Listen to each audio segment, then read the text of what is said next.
Hello everyone, welcome back to insta classes. आज के session में हम लोग डिस्कस करेंगे आरसीसी के क्वेश्चन। स्टार्ट करते हैं। फर्स्ट क्वेश्चन है, what will be the characteristic live load coming on any of the slab of A 6 stories building with the live load of 5, 4.8, 3.2, 8.4, 10 and 12 kilonewton per meter square. Assume the normal distribution. तो question के अंदर आपसे पूछा गया है कि characteristic live load की calculation आपको करनी है ना। कैरेक्टरिस्टिक लाइव लोड होता क्या है ये ऑलरेडी मैं आपको क्लासेस में बता चुका हूँ। जैसे कैरेक्टरिस्टिक स्ट्रेंथ होता है, तो कैरेक्टरिस्टिक स्ट्रेंथ के लिए यदि आप नॉर्मल डिस्ट्रीब्यूशन कर्व बनाए तो कुछ ऐसा होगा। अब इस कर्व के अंदर ये वाली जो स्ट्रेंथ होती है कि 95% of the cubes will be having the strength more than this value, इसी को क्या कहते हैं, एफसीके कहते हैं।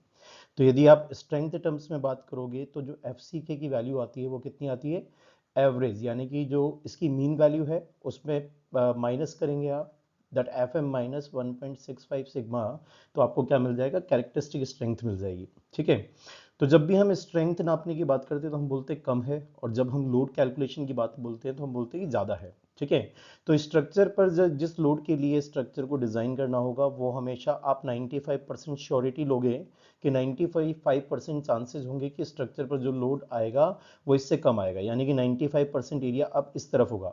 और ये बेसिकली प्योर मैथमेटिक्स है, जेड टेबल से आप इसकी वैल्यू वगैरह निकालते हैं। इस वजह से यदि आप यहाँ पर फोर्स का यदि आप रिलेशन देखेंगे कितना लोड आएगा, तो उसके लिए आप कैलकुलेशन कर सकते हैं कि एफ सी के जो होगा वो एवरेज फोर्स वैल्यू। ठीक है, एवरेज फोर्स वैल्यू में अब ये एवरेज के इस तरफ है। ठीक है, एवरेज से ये बड़ी साइड में है, तो एफ एम प्लस यहाँ पर 1.65 सिग्मा हो जाएगा। सिग्मा बोल सकते हैं, डेल्टा बोल सकते हैं। ठीक है, यानी कि हमें एवरेज निकालना पड़ेगा जो डेटा दिया गया है, और उसके बाद में हमें स्टैंडर्ड डिवीजन लगाना पड़ेगा, और स्टैंडर्ड डिवीजन निकालने के बाद हम लोग इस इक्वेशन का यूज कर सकते हैं कैरेक्टरिस्टिक लोड को निकालने के लिए। ठीक है, तो क्लासेस में मैं ऑलरेडी बता चुका हूँ आपको कई बार कि जब भी स्ट्रेंथ की बात करेंगे तो हम बोलते हैं कि उसकी कैरेक्टरिस्टिक स्ट्रेंथ जो होती है वो 28 डेज स्ट्रेंथ होती है। ठीक है, और वहाँ पर आप बोलते हो कि 95% चांसेस होते हैं कि स्ट्रक्चर की जो आपका जो कोर डिज़ाइन है उसके अंदर जो स्ट्रेंथ आएगी वो आपकी डेफिनेटली 95% से ज़्यादा आएगी। ठीक है, तो इस तरीके से हम ऑलरेडी क्लासेस के अंदर देख चुके हैं कि कैरेक्टरिस्टिक लोड जो होगा वो वैल्यू ऑफ द लोड होगा which is having 95% probability of not being exceeded during the life span of the structure. ठीक है, जिस लोड के लिए हम स्ट्रक्चर एलिमेंट्स को डिजाइन करेंगे 95% चांसेस है कि लोड जो आएगा कभी भी, ठीक है, लाइफ स्पैन के अंदर अंदर वो आपका छोटा लोड आएगा जिस लोड के लिए आपने डिजाइन किया है। ठीक है, सिर्फ 5% चांसेस ही ऐसा हो सकता है कि वो एक्सीड कर जाए, अदरवाइज 95% टाइम जो होगा वो लोड कम आएगा। ठीक है, तो यहाँ पर सबसे पहले जो डेटा आपको गिवन है, ठीक है, तो यहाँ पर आपको टोटल 6 स्टोरीज था जिसके अंदर लोड आपको गिवन था, तो डिवाइड बाय 6 कर देंगे। ठीक है, ऐड करके तो टोटल क्वांटिटी जो आपने ऐड की है वो 6 है, तो डिवाइडेड बाय 6 तो 7.23 किलो न्यूटन पर मीटर स्क्वायर ये एवरेज लोड वहाँ पर आ रहा है। और स्टैंडर्ड डिवीजन हम जानते हैं कि अगर आपको निकालना है सिंबल आप सिग्मा भी दे सकते हैं। वैसे मैंने कैरेक्टरिस्टिक स्ट्रेंथ निकालते समय सिंबल स्टैंडर्ड डिवीजन को सिग्मा दिया था, तो लोड के लिए मैंने आपको डेल्टा बताया था। ठीक है, तो डेल्टा निकालते समय under root of summation X minus X bar का square divide by N minus 1 ये फॉर्मूला लगा सकते हैं। ठीक है, एक्स क्या है, इंडिविजुअल वैल्यूज है, जैसे 5 आई थी आपके पास में, फिर 4.6 आया था, और एवरेज वैल्यू आपने निकाली है 7.23 आ रहा है। ठीक है, तो इनको डिफरेंस लेकर के आप जो है स्क्वायर करते जाएंगे डिवाइडेड बाय n माइनस 1, तो टोटल 6 यहाँ पर डेटा है -1 किया, तो 3.43 किलो न्यूटन पर मीटर स्क्वायर ये आपका बेसिकली स्टैंडर्ड डिवीजन आ रहा है। कैरेक्टरिस्टिक लोड यदि आप डेफिनेशन से निकाले तो एफ एम प्लस 1.65 डेल्टा है। ठीक है, तो एफ एम यानी कि average value of the load plus 1.65 multiplied by standard division किया तो 12.69 आ गया किलो न्यूटन पर मीटर स्क्वायर। ठीक है, इजी क्वेश्चन था। ऐसे ही क्वेश्चन आपको ना इसके बारे में भी दिया जा सकता है जब आप कैरेक्टरिस्टिक स्ट्रेंथ की बात करें। ठीक है, तो स्ट्रेंथ टर्म्स में भी सेम सिमिलर क्वेश्चन आपको मिल सकता है। आगे चलते हैं। The ratio of the short term and the long term modulus of elasticity of the concrete sample was found to be इतना। ठीक है, तो short term modulus of elasticity इसका मतलब EC, और long term modulus of elasticity E theta, ये ratio आपको 2.35 given है। E theta long term modulus of elasticity जो है वो E C divided by 1 plus theta से दिया जाता है, तो ई सी से E C will cancel out, तो ये वैल्यू आपकी 1 प्लस थीटा हो जाएगी। थीटा जब आप निकालने जाओगे जिसको क्रीप कोएफिशिएंट कहते हैं, तो ये 1.35 आ जाएगा। ठीक है, तो जो इस क्वेश्चन का आंसर होगा वो तो 1.35 होगा। बाकी चीज़ें डिस्कस कर लेते हैं, ठीक है। तो जो डेटा गिवन था उसके हिसाब से आपने यहाँ पे थीटा निकाला 1.35 है। क्रीप कोफिशिएंट जब आप निकालते हो तो डेफिनेशन क्रीप कोफिशिएंट की क्या है, it is the ratio between the ultimate creep strain with the elastic strain at the age of the loading, ठीक है। जैसे जैसे एज ऑफ लोडिंग बढ़ती जाती है 7 दिन 28 दिन 1 साल, तो ये जो क्रीप कोफिशिएंट है ये आपका कम होता जाता है, डिक्रीज होता जाता है, ठीक है। बाकी डिटेल्स हम डिस्कस कर चुके हैं ऑलरेडी क्लास। आगे चलते हैं। For a given design makes the water cement ratio is 0.42, ठीक है। वाटर सीमेंट रेशियो जो कि वेट बाय वेट है ये आपको 0.42 दिया हुआ है। The specific gravity of the cement is 3.15, अगर नहीं भी देते तो आपको याद होना चाहिए। And the water is used 152 litres, ठीक है, 152 लीटर्स पानी यहाँ पर यूज हुआ है। Then the absolute volume of the cement is, ठीक है, आपको बताना है absolute volume of the cement कितना है। बेसिकली एब्सोल्यूट वॉल्यूम जब आपको निकालना पड़ेगा तो एब्सोल्यूट का मतलब होता है कि विदाउट एयर वेट्स, ठीक है, यानी कि जो सीमेंट पार्टिकल्स का जो वॉल्यूम है सिर्फ आपको वो बताना है। इस वजह से उसी के कॉरस्पॉन्डिंग आपको जो है स्पेसिफिक ग्रेविटी 3.15 यहाँ पर गिवन है, ठीक है। तो वाटर यहाँ पर जो यूज हुआ है क्वेश्चन के अंदर वो 150 लीटर्स है। वाटर के लिए आप बोलते हो कि 1000 किलोग्राम पर मीटर क्यूब होता है, ठीक है, या 1 litre is equal to 1 KG होता है, तो 152 केजी यहाँ पर वाटर का वेट आ जाएगा। सीमेंट कंटेंट अगर देखें तो वाटर सीमेंट रेशियो 0.5242 गिवन है। तो यहाँ से आपको सीमेंट का अमाउंट पता लग जाएगा कि आपने सीमेंट कितना यूज किया, that is coming out to be 362 kilogram, ठीक है। अब यहाँ पर आप 1440 किलोग्राम पर मीटर क्यूब लगाने से बचे, क्योंकि अगर आपको टोटल वॉल्यूम पूछा जाता है कि सीमेंट बैग्स में जो आपको यूज कर रहे हैं उसमें टोटल वॉल्यूम ऑफ सीमेंट कितना यूज कर रहे हैं, तब तो आप 1440 यूज करेंगे, ठीक है। तो उससे जो सीमेंट का वॉल्यूम आएगा वो सीमेंट पार्टिकल्स पर प्लस एयर वॉइड्स होगा, ठीक है। तो एब्सोल्यूट वॉल्यूम का मतलब है सिर्फ और सिर्फ सीमेंट पार्टिकल्स का वॉल्यूम। तो एब्सोल्यूट वॉल्यूम सीमेंट का जो कि 1 मीटर क्यूब कंक्रीट बनाने के लिए यूज होगा, डेंसिटी रिलेशनशिप से निकाल सकते हैं। तो density is equal to mass divide by volume. तो डेंसिटी 3.15 मल्टीप्लाइड बाय 1000 हो जाएगा। ये स्पेसिफिक ग्रेविटी की डेफिनेशन लगा दी। किसी भी चीज़ की स्पेसिफिक ग्रेविटी उस चीज़ की density divided by density of water होता है। डेंसिटी ऑफ वाटर 1000 है किलोग्राम पर मीटर क्यूब में, जी आपको 3.15 गिवन था, ठीक है। And this is equal to mass divide by volume. तो जो वेट होगा वो आपका विद एयर आप लो या विदाउट एयर लो, बात बराबर है, क्योंकि एयर जो है वो वेटलेस होगी। तो यहाँ पर डिवाइड बाय वी किया और वॉल्यूम आ गया आपका 0.115, ठीक है। तो ये जो वॉल्यूम आया है ये वॉल्यूम ऑफ सीमेंट पार्टिकल्स है ना, सीमेंट पार्टिकल्स का जो वॉल्यूम है इसी को एब्सोल्यूट वॉल्यूम कहते हैं। तो कभी आपसे पूछे absolute volume of fine aggregate निकालना है तो बस पार्टिकल वॉल्यूम्स आपको निकाल करके बताने हैं, ठीक है। आगे चलते हैं। A concrete cube tested in the laboratory yields 40 MPa, 40 MPa की स्ट्रेंथ वो बताता है जिस क्यूब को आपने टेस्ट किया। If the same concrete used in the structure then what will be the design strength of the concrete. देखो cube strength जब आप चेक करते हो तो ये तो स्टैंडर्ड क्यूब आपने चेक किया होगा, ठीक है। तो साइज जो होती है कि अगर आप कंक्रीट स्ट्रक्चर की बात करो तो वहाँ पे साइजेस भी जो होती है वो 150 mm से बड़ी होती है, 450 mm से भी बड़ा होता है। तो यहाँ पर 0.85 का साइज रिडक्शन फैक्टर तो लगेगा। इसके अलावा जो एंड रिस्ट्रेंट आता है वो स्ट्रक्चर में पूरी लेंथ में कभी नहीं आ पाता, तो आप बोलेंगे कि वहाँ पे एंड रिस्ट्रेंट का जो रिडक्शन फैक्टर है वो भी लगेगा, दैट इज 0.79, ठीक है। तो ये दोनों फैक्टर तो लगेंगे ही। तो यदि आप कंक्रीट की स्ट्रक्चर्स में यदि स्ट्रेंथ निकाले तो 0.67 एफसी की आती है, लेकिन जब डिजाइन वर्ड यूज किया जाता है तो आप बोलते हो फैक्टर ऑफ सेफ्टी से भी डिवाइड होगा। तो 0.67 एफसी के divided by factor of safety that is equal to gamma M, और गामा एम कंक्रीट का 1.5 यूज करते हैं। और ये कहाँ से आया, दोनों फैक्टर को यूज करके, एक तो है एंड रेस्टेंट फैक्टर और दूसरा है साइज रिडक्शन फैक्टर जो कि 0.85 है, ठीक है। तो यहाँ से आप निकाल सकते हैं कि जो स्ट्रेंथ आएगी वो 0.446 एफसीके के बराबर होगी, ठीक है। या फिर आप बोल सकते हो जो भी स्ट्रेंथ वहां पर क्यूब की आई है वो, तो क्यूब की जो स्ट्रेंथ आ रही है वो 40 एमपी आ रही है, ठीक है। तो 0.446 मल्टीप्लाइड बाय 40 कर देंगे, आंसर आ जाएगा। तो टोटल मिलाकर के यहाँ पर जो वैल्यू मिल रही है 17.84 एमपी आ रहा है, ठीक है। आगे estimate the quantities of the cement fine aggregate and the coarse aggregate per cubic meter of the concrete if the void ratio in the cement, ठीक है, सीमेंट का फाइन एग्रीगेट का कोर्स एग्रीगेट का void ratio आपको बताया हुआ है। The material properties are as follows, mix बनाना है 1:4 का। वाटर सीमेंट रेशियो आपको गिवन है, 1 bag of cement contains 50 kg of cement and its density is given, ठीक है। डेंसिटी ऑफ फाइन एग्रीगेट की भी गिवन है, कोर्स एग्रीगेट की डेंसिटी भी गिवन है, ठीक है। तो ये जो बेसिकली डेंसिटीज आपको गिवन है ये मास डेंसिटी है या आप बोल सकते हैं बल्क डेंसिटी, यानी कि एयर वॉइड्स उसके अंदर होगा, ठीक है। 1 bag of cement is equal to 34.5 litres, ठीक है। ये जानकारी आपको याद भी होनी चाहिए। and also find the ratio of the weight of the coarse aggregate to the total mix of the total weight of the mix। ठीक है, जो मिक्स 1 to 4 आपको दिया गया है ये बेसिकली जो है वेट टर्म्स में है, यानी कि 1 पार्ट आप सीमेंट का लेंगे, 2 पार्ट आप फाइन एग्रीगेट का लेंगे, कोर्स एग्रीगेट का आप 4 पार्ट लेंगे, तो मिक्स आपको 1 to 4 के रेशो में जो यहाँ पर दिया गया है ये वेट मिक्स है। ठीक है, तो बाय डिफॉल्ट आप इन टर्म्स ऑफ वेट ही इसको मान करके चलेंगे। तो बेसिकली जो दूसरे क्वेश्चन का आंसर है वो आप दे सकते हैं, अभी से आपको कुछ कैलकुलेशन की खास जरूरत पड़ेगी नहीं।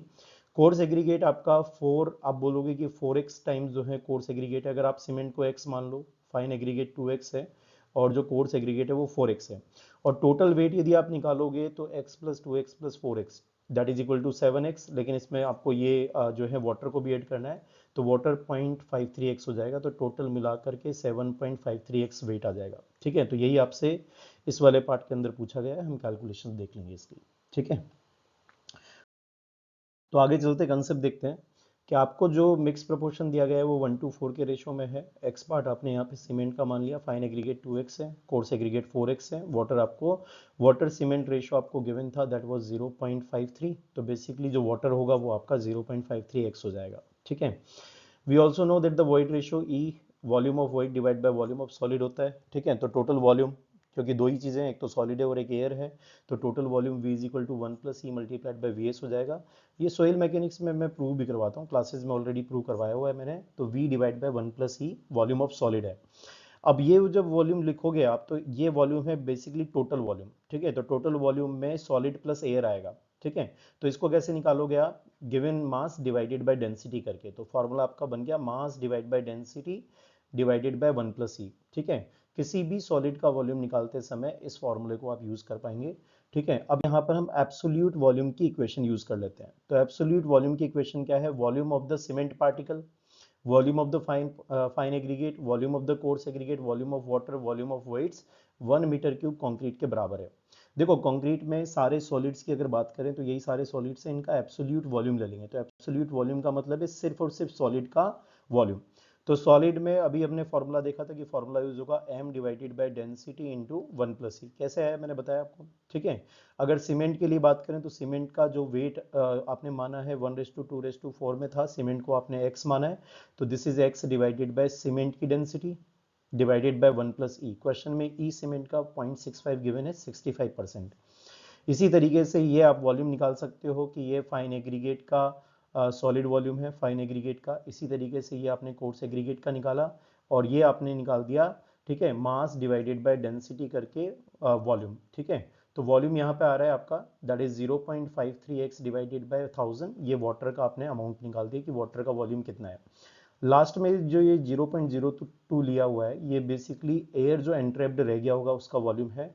तो जो एयर वॉल्यूम वहां पर कंक्रीट में फिर भी रह गया है वो 2% हमने यहाँ पर एज्यूम किया है। ठीक है, तो टोटल जो 1 मीटर क्यूब कंक्रीट बनानी है उनमें सारे एलिमेंट्स आपको नजर आएंगे। We have considered 2% of the air voids, तो सॉल्व करोगे तो एक्स आ जाएगा 291.09 kg।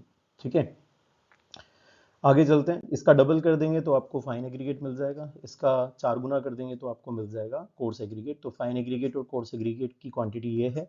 Weight of water, water cement ratio से 0.53 गिवन था, तो 0.53 मल्टीप्लाइड बाय 291.09 154.28 आ गया। ठीक है, तो ये आपको पूछा गया था कि सभी इंग्रेडिएंट्स का आपको जो है वेट बताना है। टोटल वेट यूज जो होगा वो x + 2x + 4x + 0.53x है। ठीक है, तो 7.53x यूज हुआ। तो रिक्वायर्ड रेशियो आपको पूछा गया था कोर्स एग्रीगेट टोटल में से कितना यूज हुआ है, तो 0.531 यहाँ पर यूज हुआ है, यानी कि 53.1% जो है वो कोर्स एग्रीगेट यूज हुआ है यहाँ पर इस क्वेश्चन में 1 मीटर क्यूब कंक्रीट बनाने के लिए। आगे चलते हैं, क्वेश्चन है the cycle time data for 6 metre cube a typical capacity typical transit mixer is given below. तो ये एक ट्रांजिट मिक्सर है, जो ट्रक आपको नजर आ रहा है this is basically A transit mixer, जो कि जो रेडी मिक्स कंक्रीट होती है उसको एक जगह से साइट पर ले जाने का काम करेगा। ठीक है, तो लोडिंग टाइम यानी कि इस ट्रक को भरने में जो टाइम लगता है 5 मिनट का है। फिर ये ट्रक लोड होने के बाद में साइट तक जाता है, 30 मिनट में जाता है। फिर वहाँ साइट पर अरेंजमेंट्स वगैरह करने में टाइम लग जाता है, तो 3 मिनट वहाँ खर्च हो गए। फिर वो साइट पर जो है वो कंक्रीट को डिस्चार्ज करेगा 14 मिनट में और वापस आकर के, ठीक है, प्लांट पर पहुंच जाएगा 23 मिनट के अंदर। तो जो टोटल टाइम इसने एक बार लोड करके वापस वो लाइन में लग गया है, ये वाला टोटल टाइम आप निकाल सकते हैं। ठीक है। If the central batching plant having the average output of 60 metre cube per hour, जो प्लांट है वो 60 मीटर क्यूब कंक्रीट एक घंटे में प्रोड्यूस कर रहा है, then how many number of transit mixture required will be, ठीक है, कितने यहाँ पर ट्रांजिट मिक्सचर यानी कि जो ट्रक्स हैं इस तरीके के वो रिक्वायर्ड होंगे, वो आपको बताना है। तो सबसे पहले हम इसका टोटल कर लेते हैं। तो 5 + 30 + 3 + 14 + 23, अगर आप इसको चेक करोगे तो ये आएगा 75 मिनट्स, ठीक है। तो 75 मिनट्स का मतलब है 1.25 आवर्स, ठीक है। तो उसको सवा घंटा लग गया, 1.25 आवर्स लग गए एक बार माल को पहुंचाने में। तो एक बार में उसने 6 मीटर क्यूब जो है कंक्रीट पहुंचाया है, तो 6 metre cube divided by 1.25 hours, तो यहाँ पर उसको जो कंक्रीट जो वो डिलीवर कर रहा है प्लांट से साइट तक, वो 4.8 मीटर क्यूब पर आवर में कर रहा है। और यहाँ पर फिर number of transit mixture required निकाल सकते हैं, क्योंकि प्लांट जो वहाँ पे कंक्रीट प्रोड्यूस कर रहा है वो 60 मीटर क्यूब है एक घंटे में, तो 60 मीटर क्यूब कंक्रीट प्रोड्यूस हो रही है, और एक ट्रक जो है वो 4.8 मीटर क्यूब ले जा सकता है एक घंटे में। तो टोटल मिलाकर के 60 डिवाइड बाय 4.8 यानी कि 12.5, ठीक है। तो हायर नंबर यूज करेंगे, 13 ट्रांजिट मिक्सचर जो है वहाँ पर रिक्वायर्ड होगा, ठीक है। आगे चलते हैं। The number of cubes having 28 days compressive strength greater than 25 MPa out of 40 cubes made of M25 concrete is, ठीक है। यहाँ पर आपको नंबर ऑफ क्यूब्स निकालने, 28 दिन की जो स्ट्रेंथ है वो 25 MPa से ज़्यादा है, और टोटल क्यूब्स कितने हैं 40 है, जो कि चेक कर रहे हो आप, ठीक है। तो M25 में 25 बेसिकली कैरेक्टरिस्टिक स्ट्रेंथ को बताता है, ये 28 दिन की स्ट्रेंथ होती है, और ये जो स्ट्रेंथ होती है वो बेसिकली ये बताती है कि 95% ऑफ द क्यूब्स होंगे उसकी ज़्यादा स्ट्रेंथ आएगी। तो 40 का 95% आप निकालोगे तो 40 मल्टीप्लाइड बाय 95, ठीक है, डिवाइडेड बाय 100 करोगे तो आपको रिजल्ट मिल जाएगा, ठीक है। तो यहाँ से रिजल्ट आपको 38 आ रहा होगा, ठीक है। तो 38 क्यूब्स विल बी रिक्वायर्ड। एफसीके की डेफिनेशन यहाँ पर मैंने डाली हुई है, स्टार्टिंग में भी मैंने आपको फिर से समझाया कि एफसीके जो आप ये डायग्राम बनाते हो स्ट्रेंथ का फ्रीक्वेंसी के साथ, उसमें इस चीज़ को एफसीके से रिप्रेजेंट करते हैं, जो कि एफएम से कैसा है आपका पीछे की तरफ है यानी कि छोटा है, और ये वाला जो पूरा एरिया होता है ये 95% होता है। तो 95% चांसेस है कि यदि आप किसी रैंडम क्यूब को चेक करो तो उसकी स्ट्रेंथ एफसीके से ज़्यादा आएगी, ठीक है। एफसीके का मतलब ये होता है 38 क्यूब्स यहाँ पर आ जाएगा, या फिर आप बोल सकते हो लोअर साइड से जाए तो 5% क्यूब्स ऐसे होंगे या उससे कम क्यूब्स ऐसे होंगे जिनकी स्ट्रेंथ एफसीके से कम आएगी, ठीक है। आगे चलते हैं। In the cylinder splitting test, ठीक है, द मेंबर यील्डिंग क्रैक्ड, ठीक है, at the load of 100 kilo newton, 100 kilo newton पर जो आपका स्पेसिमेन है वो क्रैक हो रहा है। If the length and the diameter of the member are 500 mm 100 mm, then the split tensile strength will be. तो स्प्लिट टेंसाइल स्ट्रेंथ का फॉर्मूला यूज करेंगे 2p divided by pi dl, ठीक है। तो क्वेश्चन के अंदर आपको जो डायमेंशंस गिवन है वो नॉन स्टैंडर्ड है। तो 100 mm तो यहाँ पर डायमीटर गिवन है, लेंथ आपको 500 mm दे रखी है, रिजल्ट में आप p डाल देंगे 100 किलो न्यूटन, ठीक है, रिजल्ट आ जाएगा। तो स्प्लिट टेंसाइल स्ट्रेंथ टेस्ट जब किया जाता है तो आप सिलेंडर यूज करते हैं, ठीक है। कंप्रेशन टेस्टिंग में जो अमेरिकन कोड ऑफ प्रैक्टिस है एसीआई जो यूज करता है वही सेम सिलेंडर यहाँ स्टैंडर्ड यूज होता है। साइज स्टैंडर्ड सिलेंडर की 150 बाई 300 होती है, ठीक है। तो 150 mm तो डायमीटर है और 300 mm उसकी लेंथ होती है। और इस सिलेंडर की जो एक्सिस है उसको जब आप टेस्ट के लिए रखने के लिए जाते हो, प्लेसमेंट करने जाते हो, तो एक्सिस कैसे होती है, हॉरिजॉन्टल, ठीक है। The cylinder will be placed in the axis horizontal condition. Standard specimen की साइज तो ये होती है, लेकिन यहाँ पर जो आपको साइज गिवन है वो 100 mm बाय 500 mm है। फॉर्मूला यूज किया, ठीक है, लोड आपको 100 किलो न्यूटन गिवन था, न्यूटन में कन्वर्ट करवाया, ठीक है। पाई dl, डायमीटर 100 mm है, लेंथ आपको 500 mm है, तो यहाँ पे न्यूटन पर mm स्क्वायर में आपका आंसर आ गया, ठीक है। अगर डायमेंशंस क्वेश्चन के अंदर मेंशन नहीं होती तो आप स्टैंडर्ड लेते हैं, यानी कि 150 बाय 300 का कंसिडर कर लेते हैं। आगे चलते हैं।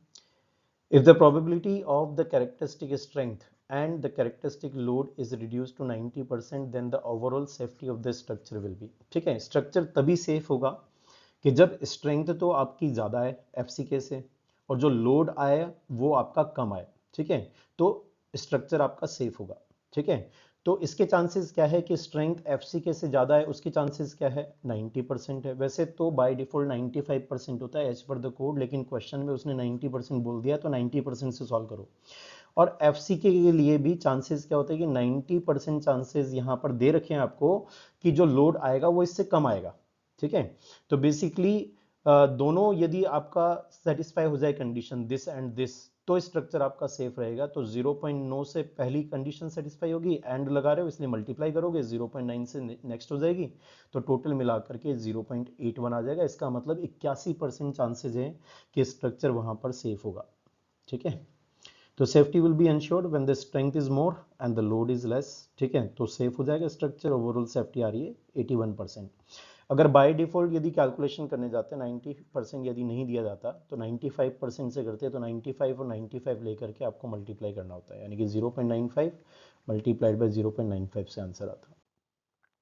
आगे चलते हैं, एक नया कंसेप्ट लेते हैं। The maturity of the concrete at the age of 7 days when it is cured at an average temperature during the day time at 20 degree centigrade and the night time at 10 degree centigrade. ठीक है, degree centigrade are में आपको result निकालना है। तो maturity, concrete की maturity क्या है? बेसिकली कंक्रीट की मैच्योरिटी ये बताती है कि क्यूरिंग कितने अच्छे से अब तक हो चुका है। जैसे मान लो क्योंकि कंक्रीट कास्ट किए हुए 10 दिन हो गए, तो 10 दिन के अंदर जब आपने क्यूरिंग की है तो किस टेम्परेचर पे की है, कितना टाइम हो गया है। ठीक है, उसके बेसिस पर हम बता सकते हैं कि क्यूरिंग कितने अच्छे से प्रोग्रेस हो चुकी है अब तक। ठीक है, क्यूरिंग यानी कि जो मैच्योरिटी होगी वो डायरेक्टली इंडिकेटर होगा स्ट्रेंथ का, कि स्ट्रेंथ अगर मैच्योरिटी अच्छी आती है, क्यूरिंग अगर प्रॉपर्ली होती है तो मैच्योरिटी अच्छी आएगी, और मैच्योरिटी अगर अच्छी आती है तो प्लोमैन ने 1958 में एक रिलेशन दिया था जो कि स्ट्रेंथ और मैच्योरिटी के बीच का रिलेशन है। वहां से हम लोग देख सकते हैं कि स्ट्रेंथ कितना गेन हुआ है परसेंटेज के अंदर। ठीक है, अभी नेक्स्ट मैं आपको बताने वाला हूँ। Maturity is the relationship between the concrete temperature, time and the strength gain, कितना स्ट्रेंथ गेन हुआ है इसके बीच में आपको रिलेशन बताता है। It is represented by index value. ठीक है, ये इंडेक्स वैल्यू है। This can be measured in the real time in the field. ठीक है, तो फील्ड पर ये आप मेजर करोगे, बिकॉज कंक्रीट जो एक्चुअल स्ट्रेंथ गेन करेगा फील्ड पर आपने कैसा क्योरिंग किया है उस पर बेस्ड होगा। तो maturity of the concrete is defined as the summation of product of age and temperature. ठीक है, क्योरिंग टेम्परेचर है, हाइड्रेशन जो प्लेस होता है, हाइड्रेशन, हीट ऑफ हाइड्रेशन लगातार लिबरेट होती रहती है, इस वजह से आपको क्यूरिंग करना होता है, उसको ठंडा रखना होता है कंक्रीट को। ठीक है, ताकि क्रैक्स जनरेट ना हो। तो यदि आप टेम्परेचर, यदि -10 डिग्री सेंटीग्रेड से बिलो यदि टेम्परेचर चला जाएगा तो उस समय वाटर क्रिस्टलाइज हो जाएगा और फिर वो सीमेंट जो है उसके साथ में रिएक्ट नहीं कर पाएगा। ठीक है, तो क्यूरिंग प्रोसेस वहां पर सीज हो जाएगी। तो इसी को क्या कहते हैं, उसी को डेटम टेम्परेचर भी कहते हैं। तो क्वेश्चन जो आपको बोला गया था, the maturity of the concrete at the age of 7 days, 7 दिन के अंदर आपको बताना है। Average temperature during the day time आपको, तो डे टाइम आप मान सकते हो 12-12 घंटे में आप डिवाइड कर सकते हो कि टोटल 12 घंटे तो डे में मिला होगा और 12 घंटे नाइट में मिला होगा। ठीक है, तो 12 घंटे 7 डेज के अंदर टोटल जो डे टाइम मिला वो 7 × 12 है। ठीक है, मल्टीप्लाइड बाय जो डे टाइम पे टेम्परेचर है वो 20 है, और जो डेटम टेम्परेचर है यानी कि जो नीचे तक जा सकता है वो यहाँ पर मैंने -11 डिग्री सेंटीग्रेड लिया हुआ है। ठीक है, तो जो क्यूरिंग हो रही है वो 20 डिग्री सेंटीग्रेड टेम्परेचर पर है, -11 तक जा सकते हैं, तो टोटल जो डिफरेंस आ रहा है वो 31 डिग्री का यहाँ पर डिफरेंस आ रहा है। तो ये difference multiplied by number of hours यदि आप कर देते हो तो ये मैच्योरिटी कहलाता है। ठीक है, तो जब डे कैलकुलेशन से आपने निकाला तो मैच्योरिटी इतना आ रहा है। ठीक है, प्लस आपने यहाँ पर किया नाइट वाला जो टाइम है उस टाइम पर क्यूरिंग किया, तो टोटल मिला करके 7 दिन में जो मैच्योरिटी आ रही है वो आ रही है 4368 डिग्री सेंटीग्रेड आर। तो this is the answer for this question, है ना। आगे चलते हैं। The datum temperature for the maturity by Plowman, Plowman ने, ठीक है, मैच्योरिटी का एक रिलेशन दिया था। ठीक है, on the basis of past results या जो एक्सपेरिमेंट्स किए गए थे उनके बेसिस पर। तो डेटम टेम्परेचर उन्होंने डिफाइन किया था -11.7 डिग्री सेंटीग्रेड है। ठीक है, -11 -10 डिग्री सेंटीग्रेड के आसपास आप उनकी कैलकुलेशन में इसको मान लेते हो। इसके नीचे बेसिकली क्यूरिंग प्रोसेस नहीं हो पाएगी, इस टेम्परेचर से नीचे क्यूरिंग प्रोसेस नहीं हो पाएगा। ठीक है, तो प्लोमैन 1958 में इन्होंने एक सिंगल स्ट्रेंथ मैच्योरिटी का रिलेशन इन्होंने प्रपोज किया था on the basis of previous studies जो कि अदर ऑथर्स ने की थी, with various mixes water to the mix ratio and curing temperature between, curing temperature जो होता है वो 11 डिग्री फ़ारेनहाइट से 105 डिग्री सेंटीग्रेड यानी कि -12 डिग्री सेंटीग्रेड से 41 डिग्री सेंटीग्रेड के बीच में होता है। ठीक है, बीच इसी टेम्परेचर के बीच में क्यूरिंग हो सकती है। कंक्रीट मैच्योरिटी इंडिकेट करता है कि how far the curing has progressed. Maturity is the relationship between the concrete temperature, time and the strength gain. ठीक है, ये ऑलरेडी हम क्लासेस के अंदर देख चुके हैं। आगे चलते हैं। The strength of the fully matured concrete sample is 500 kilogram पर सेंटीमीटर स्क्वायर। अगर 100% क्यूरिंग हो चुकी है, फुल्ली मैच्योर यदि वो हो चुका है, तो 500 किलोग्राम पर सेंटीमीटर स्क्वायर की स्ट्रेंथ आएगी। When cured at an average temperature of 20 degree centigrade in day and 10 degree centigrade in night. ठीक है, डेटम टेम्परेचर -11 डिग्री सेंटीग्रेड दे रखा है, प्लोमेन कांस्टेंट आपको 32 बताया हुआ है। ठीक है, ए और बी ये क्या होता है अभी हम इक्वेशन में देख लेंगे। ठीक है, the strength of the identical concrete eight 7 days will be nearly, 7 दिन में कितनी स्ट्रेंथ आ चुकी होगी ये रिलेशन हमको बताना है। ठीक है, ये चीज हमको यहाँ पर कैलकुलेट करनी है। तो बेसिकली जो प्लोमेन इक्वेशन है उसमें मैच्योरिटी की जरूरत पड़ेगी। मैच्योरिटी अभी अभी हमने प्रीवियस एग्जांपल में निकाला था। ठीक है, 4368 डिग्री सेंटीग्रेड आया था। एज पर द प्लोमेन देखें तो स्ट्रेंथ का मैच्योरिटी के साथ रिलेशन ये होता है, ए जो कि एक कांस्टेंट है, प्लोमेन कांस्टेंट है, plus B multiplied by log base 10 maturity into 10⁻⁻³ maturity को पुट करना है डिग्री सेंटीग्रेड मल्टीप्लाइड बाय आर में। ठीक है, अब देखो जरा, ये नंबर ऑफ आवर्स थे और ये आपका डिग्री सेंटीग्रेड में चल रहा है, तो डिग्री सेंटीग्रेड मल्टीप्लाइड बाय आर में इसको आप पुट कर देंगे। ठीक है, ए और बी कांस्टेंट, ये प्लोमेन कांस्टेंट क्वेश्चन के अंदर गिवन थे। ठीक है, तो यहाँ से आपको रिजल्ट मिल रहा है 66.57%। इसका मतलब इतनी स्ट्रेंथ आ चुकी होगी 7 दिन के अंदर। ठीक है, यदि आप क्यूरिंग इन टेम्परेचर्स पे करते हैं तो डेफिनेटली इतनी स्ट्रेंथ आ चुकी होगी। तो 7 डेज में जो स्ट्रेंथ आएगी वो 66.57% ऑफ द फुल स्ट्रेंथ होगा। क्वेश्चन में फुल स्ट्रेंथ 500 किलोग्राम पर सेंटीमीटर स्क्वायर दे रखा है, तो आंसर आ जाएगा 332.87 किलोग्राम पर सेंटीमीटर स्क्वायर। ठीक है, आगे चलते हैं। What will be the cracking movement. ठीक है, what will be the cracking movement. देखो क्रैकिंग मूवमेंट क्या होते हैं। ठीक है, क्रैकिंग मूवमेंट जब आप एक टर्म डिफाइन करते हैं जिसको मैंने एफसीआर बोला था क्लासेस के अंदर, मैंने बताया हुआ है। एक तो हमने फॉर्मूला डिराइव किया था, 0.4 W आया था। ठीक है, लोडिंग के पॉइंट ऑफ व्यू से। एक फॉर्मूला एच पर IS कोड चले तो 0.7 अंडर रूट FC के है। तो उसी समय मैंने आपको बोला था कि ये कंक्रीट की जो कंक्रीट बीम है उस बीम की फ्लेक्सर में टेंसाइल स्ट्रेंथ है। तो बीम की फ्लेक्सर में जो टेंसाइल स्ट्रेंथ होती है वो FCR कहलाती है। इसको मॉड्यूलस ऑफ रप्चर भी कहते हैं। टेस्ट स्पेसिमेन भी बताए थे मैंने आपको, 100/100/500 यूज किया जाता है, या फिर 150/150/700 का स्पेसिमेन लेते हैं। 19 mm से साइज छोटी होती है, बड़ी होती है, सारा मैंने आपको डेटा दिया हुआ है। ठीक है, यहाँ पर बेसिकली मैंने आपको एक चीज़ और बताई थी कि जब किसी भी बीम के अंदर, ठीक है, जब भी किसी भी बीम के अंदर फर्स्ट फ्लेक्सर क्रैक्स आने शुरू हो जाते हैं बॉटम से, बॉटम पे आएगा क्योंकि बॉटम में टेंशन होगा। लोडिंग आप जनरल लोडिंग ले रहे हैं, ग्रेविटी लोड के कारण बीम जो होगा वो डाउनवर्ड इस डायरेक्शन में डिफ्लेक्ट करेगा, इस डायरेक्शन में डिफ्लेक्ट करेगा, तो यहीं पर बॉटम में टेंशन क्रैक्स आने के चांसेज होंगे क्योंकि टेंशन आ रही है बॉटम में। ठीक है, तो बेसिकली FCR जब आप निकालोगे तो ये इंडिकेट करेगा कि किस समय फ्लेक्सर क्रैक्स आते हैं, यानी कि क्रैकिंग मूवमेंट आपसे पूछा है तो आप इक्वेशन ये वाली और यूज कर लोगे, M/I = F/Y। F को पुट कर दो, 0.7 अंडर रूट FC कैसे, क्वेश्चन के अंदर M25 गिवन है तो 25 FC के होता है। ठीक है, तो यहाँ पुट कर देंगे। Y के लिए आप लोग सेक्शन दे रखा है, 200/400 का सेक्शन है। ठीक है, 200/400 का सेक्शन है, होमोजीनियस सेक्शन होने के कारण न्यूट्रल एक्सिस कहाँ आएगी, सेंट्रोइड पर आएगी। ठीक है, तो मिड डेप्थ यदि आप पकड़ेंगे तो टोटल 400 था, तो मिड डेप्थ आपकी 200 आ जाएगी। ठीक है, BD³ डिवाइड बाय 12 लगा करके आई निकाल लेंगे तो आपको यहाँ से मूवमेंट मिल जाएगा। ठीक है, तो पूरा प्रोसेस तो ये है, क्रैकिंग मूवमेंट हम कैलकुलेट कर सकते हैं। तो M/I = F/Y। F आपका निकलेगा जो फर्स्ट फ्लेक्सर क्रैक आता है, क्योंकि क्रैकिंग मूवमेंट पूछा है। धीरे धीरे जब बीम पर लोड बढ़ेगा बढ़ेगा बढ़ेगा तो एक टाइम ऐसा आएगा जो पहला जो क्रैक है, फ्लेक्सर क्रैक, वो विजिबल होना स्टार्ट हो जाएगा। बस उसी समय पर आप रुक जाते हैं और वहीं पर आप बोलते हैं कि ये जो मूवमेंट आता है ये क्रैकिंग मूवमेंट कहलाता है। ठीक है, तो जब इसको सॉल्व करेंगे तो आंसर आ रहा है 18.67 kilo newton metre. Next question of the day है, you can pause the video and answer the question in the comment. Characteristic strength of M20 concrete is 20 MPa। ठीक है, what is the number of cubes having 28 days compressive strength greater than 20 MPa out of 500 cubes made with the concrete. ठीक है, तो इस question को solve करें आप। Next session में हम लोग इसका आंसर देखेंगे। ठीक है, आज की क्लास में भी मैंने आपको ये एक्सप्लेन किया है। अगली जो क्लासेस होगी उसके अंदर हम RCC के कुछ और क्वेश्चंस लेंगे। ठीक है, कंक्रीट प्रॉपर्टीज पर क्वेश्चन लेंगे, रेनफोर्समेंट प्रॉपर्टीज पर लेंगे, WSM LSM डिज़ाइन आपकी शुरू हो जाएगी, डिज़ाइन मिक्स पर कुछ और क्वेश्चन ले सकते हैं। ठीक है, अगर कोई भी क्वेश्चन किसी भी एग्जाम में यदि आया हुआ है, आपको नहीं समझ में आ रहा है उसका कंसेप्ट, ठीक है, तो आप मुझे सेंड कर दें, उस क्वेश्चन को भी हम इसमें इंक्लूड कर देंगे। ठीक है, thank you so much for watching.